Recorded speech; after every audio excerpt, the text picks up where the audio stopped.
we have a question about the dark night of the soul. So the seeker has written a long mail, which I'm going to summarize. What they're saying is that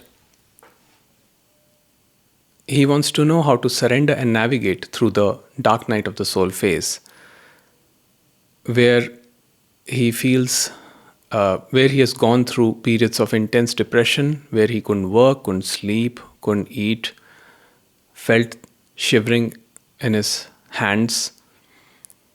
And at the same time, he wanted to get into a loving relationship. So he tried for 5 years, but nothing worked out. And at some point, he also decided not to get married. But then again, he says desperateness took over again. And then there were failed attempts. And last attempt shattered him completely. So, a string of basically failed relationships. And then he discovered manifestation and then started to work on that. And with that, all the work started about, facing one's own fear, aligning oneself to get the desired relationship. Then he goes on to speak about the traumas he experienced. There were moments of extreme blissfulness, and then again there was the low moments. And there was a loss of interest in everything. There was extreme anxiousness for no reason, and he couldn't express to anybody what was going. Now he met this girl who he was in love with, and she wants to now marry him. But again, because he's going through all of these symptoms, he feels that he cannot be totally present in the relationship, and marriage would be difficult for him. So, he says that the love and connection is there, but most of the times he feels this emptiness inside. And they informed their parents also about this relationship, and now they're planning the wedding, but it's difficult for him to be centered and grounded because of what is going on.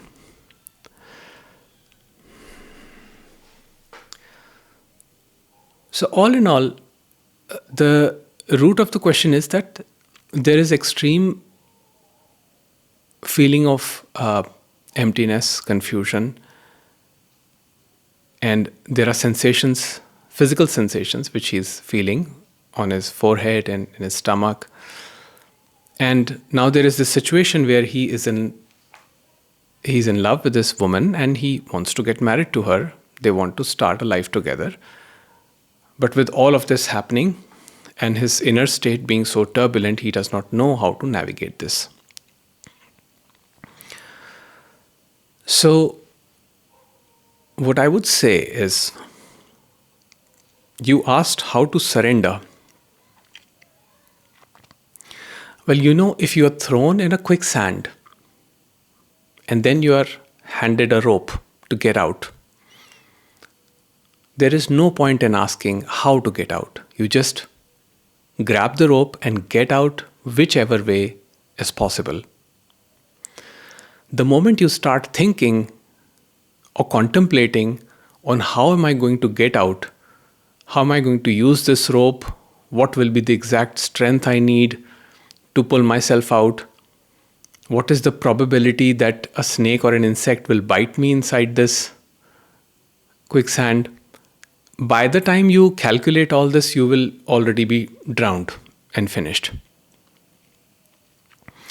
So, when the separate self, the center me which says that I am experiencing all of this ups and downs, when it says that it wants to get out, it wants to let go, it wants to work, it is just a ploy to keep itself occupied in some self-centered activity. Your dark night of the soul can end right now in this very moment if you realize your true nature. This self-centered, or let's say this entitification me, if you know the true nature of it, you can get out of it right now. All these feelings and sensations that are happening in the body. And the concept says that you are not the body, you are not the mind. You are the vastness, the space in which all of this is playing out. So when you see that, there will be no effort. The problem for most people during the dark night of the soul is that they put too much effort. Effort is resistance. Resistance to what is. For example, you say, I need love. I would ask you, why do you need love? If you're going through a string of failed relationships, then there is some aspect that you need to see clearly here. What are you trying to achieve through this, through all of these relationships? And in this situation, where this girl wants to get married to you immediately, and if you feel that you are not in that place or position right now, what stops you from talking to her about it? If this person with you is not willing to listen or understand or just enforce her agenda on you, then you need to assess whether you're with the right person or not.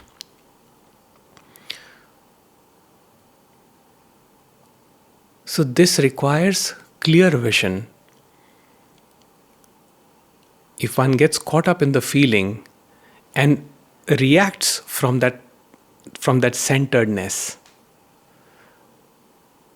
from that entitification me, which says, I didn't get this, I didn't get love in my life, I must manifest the best relationship, then every action will be self-centered action. It will be all about me, you see.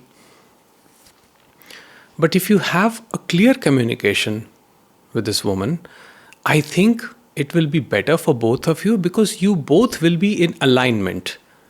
You will be clear about what you two really want. And if this person loves you, really loves you, the way you say, then I don't see a problem. I don't see why they cannot wait a little bit. Or let's say, why they cannot talk to you about it. So you see, all these things like depression or anxiety, these are all sensations. You are not the sensations. That is the concept.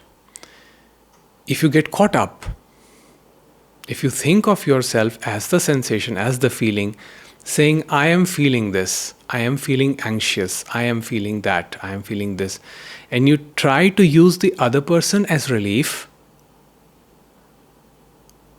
you are ultimately going to burden the other person and also yourself. There is too much effort here about manifestation, about fixing oneself. What exactly are you trying to fix? There is no fixing the self, because there is no self. And this is the whole concept. When you try to fix the non-existence, the result is always confusion and conflict. That is dark night of the soul. If you accept totally the situation the way it is, then this can end right now and you can live a happy married life with your partner.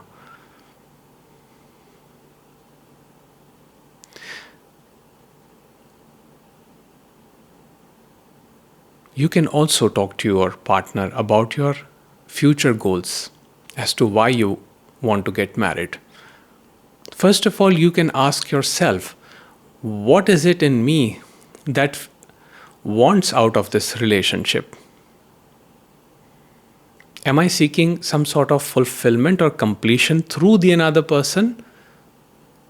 Or is it that I want to celebrate love, joy, wholeness with them? If I'm seeking fulfillment through them, through their acceptance, through their validation, then that's a very slippery road. That's the ploy of the ego mind. It's just going to end more and more in conflict, desperation. So when you look at yourself and you see all of this movement happening and how your mind is coming up with responses, like doing the manifestation, trying to manifest. Well, you can manifest anything you want, but here's the catch. It's going to come with the opposite. It's going to come with the unhappiness. There is no decoupling that. So manifest, there's no harm in manifesting. But know that it's going to come with the opposite. Once you are in acceptance of the opposite, then you can enjoy wealth, you can enjoy relationships, you can enjoy anything in life. Because then your happiness, your peace does not depend on that. You discover your inner state, your being, as the ultimate peace. So you don't seek it outside through relationships, through interactions, through material acquisitions. You discover yourself as the wholeness. So all in all, the thing is that just surrender. Just surrender without worrying about an imaginary future or without going into the dead past. Bring yourself here and now into this present moment. And everything will be clear. It is only when the mind moves here and there that the anxiousness comes up. What if this is not the right person I'm getting married to? What if they cheat on me? What if they deceive me, betray me? What if they leave me? You see, we superimpose so many things onto the other person. If we can just see that that's what we are doing, in that seeing itself, the surrender happens, the letting go happens, and the image drops. So when the image drops, we see the person for who they really are. Someone who really loves you and is compassionate is going to listen to you.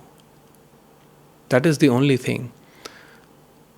Even if they do not agree with you, they still listen to you. They may suggest solutions. And, in a beautiful relationship, in a beautiful dynamic where there is understanding, love, commitment, things can always be worked out.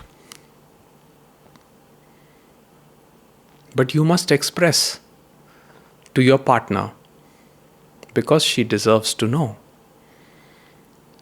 Otherwise, hiding your inner state from her, you may do a disservice to her,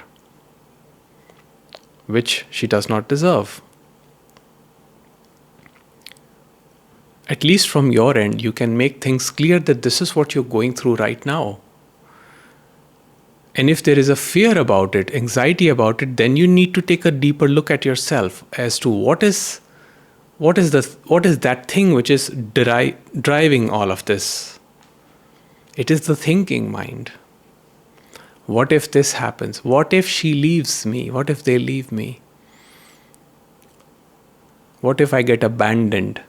And then again I'm without love, and again I'm desperate, looking for love. So all in all, what happens is that we are abandoning ourselves. Now notice that I am not saying our small self. I'm saying we abandon our eternal self, the consciousness. And whenever we do that, we experience pain and suffering. But the moment we realize that we are the eternal self, pure consciousness, Nothing affects it. It is vastness, the eternal infinite playground of all thoughts, all feelings, all sensations, all emotions, all content. It is the playground and at the same time the substance of the content. There are no two. If that is understood, there is no question of any anxiety. There is no question of any conflict. You will simply speak your truth with full conviction and say that this is what you're going through right now. And mutually, things can be worked out.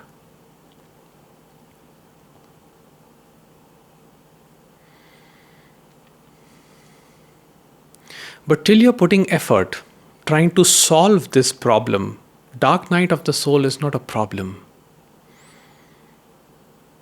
It is not something to be eradicated, eliminated. It's a powerful pointer. It has to be accepted. And in its acceptance lies liberation, freedom, true freedom. So one has to go through the quicksand to get out of the quicksand. You cannot just magically appear clean on the other end without going through it. Same is the dark night of the soul. It is there, it is just there. But dark night of the soul is not happening to you. In fact, you are the pure consciousness in which dark night of the soul is just an appearance. You are way more powerful. You already are the eternal manifester that has manifested this everything, including this dark night of the soul. If you realize your true nature, there is no conflict. You just have to work out a couple of things with your partner, and the rest of the things can be worked out easily. What is your vision for getting married? If it's just because your parents think or you think that society is going to give you some kind of validation for getting married, then perhaps you're not ready to get married. If you're trying to get married to avoid facing your own loneliness, or trying to fill it up with something else, then perhaps you're not ready to get married.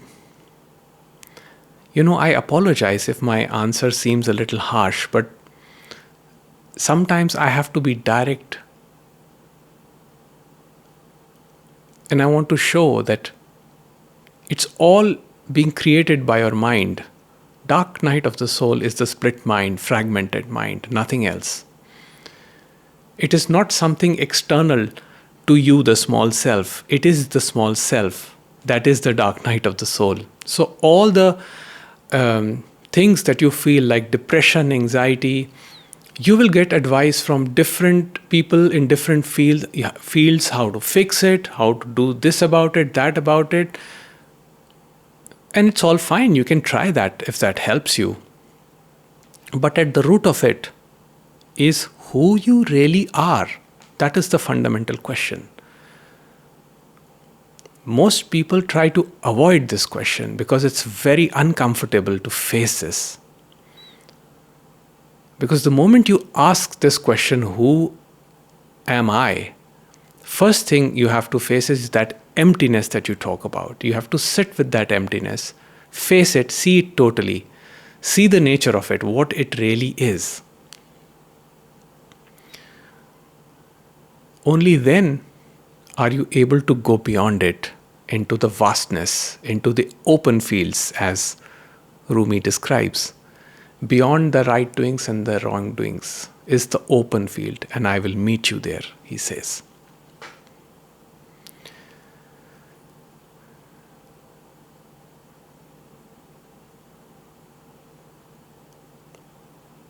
When you are in sattva, harmony, generally there is no need to manifest anything. Good things come to you.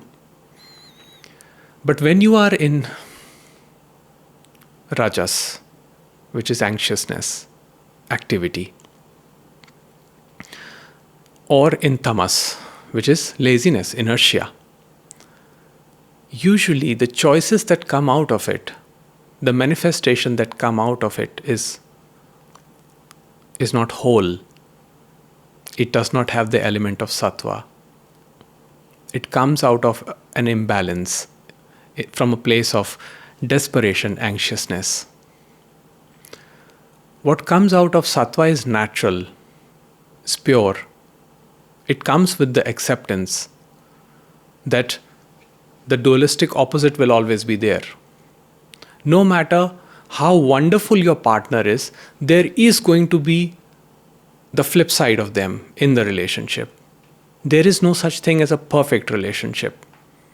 And if you are activated, reactive, then you will always find yourself again in that same combative position where you both are loggerheads and fighting with each other.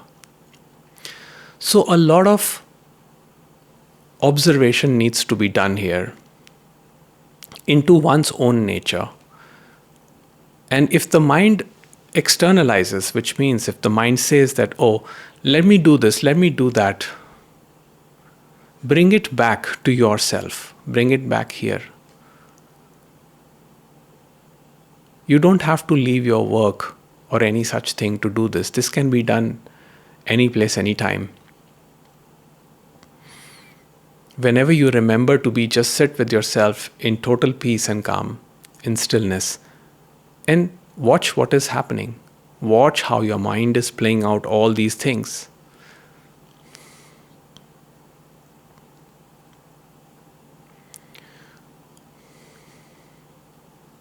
Universe doesn't test you. It's your own mind that creates this notion that you are being tested. Because in that pain, in that suffering, mind gets the opportunity to expand. Mind does not want peace. It does not want surrender. It will say that it wants peace and surrender. It will convince you that if you do this, you will be at peace and surrender. Meditate, do yoga, do japa kriya, all those things. And all those things have benefit. But here's the thing. Ultimately, when the mind is completely fragmented and hooked on to outcomes, it is just expanding itself, which means more separation, more suffering. So to look at oneself and to see with totality this inner thing which is going on, whatever is going on within, and to be in total acceptance of it. Also accepting the fact that I'm unable to accept certain things will naturally bring relief.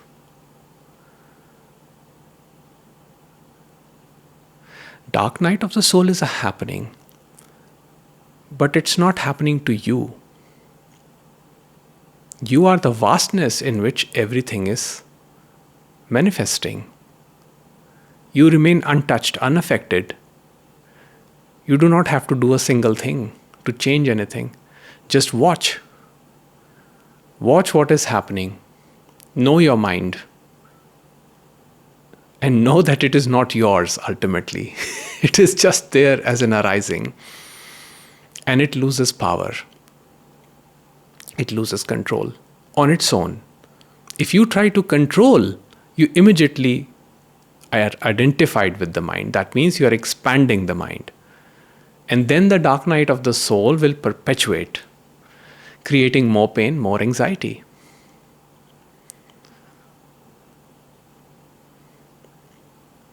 So, all in all, I would say be open with your partner. Talk to her. Talk to each other. Ask each other, what do you really want? Why do you want to get married? What is your common goal? Because I believe marriage should come with a common goal, because these feelings, romantic feelings, and all these things, they don't last. Ultimately, you will be seeing the same person every single day. no matter how beautiful they are, at some point, the value of the looks and the feelings and, that initial honeymoon phase, it just flattens out. Then what is that which is going to sail you both through? There has to be a common goal. And it doesn't have to be a big, grand goal, You don't have to bring world peace or change humanity or, make loads of money. It can be simple. It can be just celebration of wholeness, understanding one's own nature by being in relationship with one another. So it can be just self-discovery for both of you. That's a simple goal. Just being together in this beautiful arrangement, knowing each other well, being a mirror to each other, pointing out each other's strengths, knowing each other's weaknesses, and still loving each other and still continuing and making it work. That's it. So are you willing to do that? And is your partner willing to do that? Or are you just trying to seek relief through one another? Is the girl trying to find a relief through you because she's pressured that she must get married, otherwise she doesn't have a value in society? Are you feeling pressured that what will your parents say, or what will other people say, or that some time is running out for you, or you may lose this person and then you may be again lonely? So, these are some of the questions that you need to confront. When you answer these, when you know these truths, you will be in a much better place to make decisions. Both of you. And I wish that your relationship works. I wish you all the best. And I wish that you live a very happy life together. But talk it out right now, before you tie the knot, and you will see that life will be a relatively smoother sail afterwards. I don't promise anything, but because marriage is full of challenges, but talking before helps. Generally, when we are young, we don't talk about these things. We're just caught up with the feelings. And she must know what your internal state is, because this is your life partner. She deserves to know what you're going through right now. A person who loves you will show you understanding, will show you compassion. And the person who does not love you may even walk away. When you are in acceptance that you may lose people, things, any time in your life, it is then that you experience the true freedom.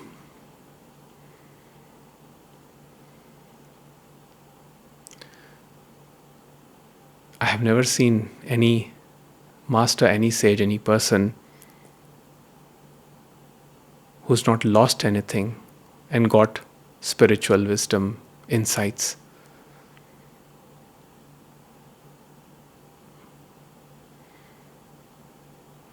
So, I wish you all the best. Let me know how it works out for you, and talk to your partner about this. And I wish you all the best. Take care.